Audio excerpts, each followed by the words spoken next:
ज्योतिबा डोंगरावर पारंपरिक होळी पौर्णिमेचा सण उत्साहात साजरा झाला. होळी पूजनानंतर धार्मिक विधी पार पडले.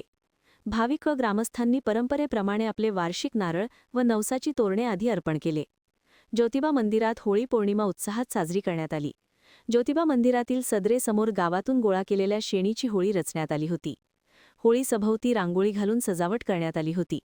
प्रथम पारंपरिक पद्धतीने सनई ताशाच्या गजरात वाजत होळी दहनासाठी विस्ता वाढण्यात आला.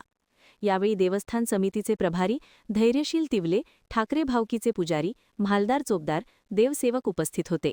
श्रीचे पुजारी यांचे हस्ते होळीचे पूजन करण्यात आले. त्यानंतर ठाकरे भावकीच्या वतीने होळी दहन करण्यात आले. धुपारतीने होळीला प्रदक्षिणा घालण्यात आली.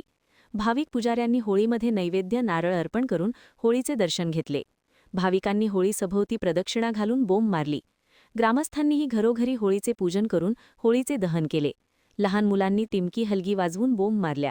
मुलांनी घरोघरी जाऊन शेणी गोळा करण्यात आल्या. पौर्णिमेनिमित्त दर्शनासाठी भाविकांची मोठी गर्दी ज्योतिबा मंदिरात झाली होती. महान कार्य न्यूजसाठी दत्तात्रय धडेल, ज्योतिबा डोंगर.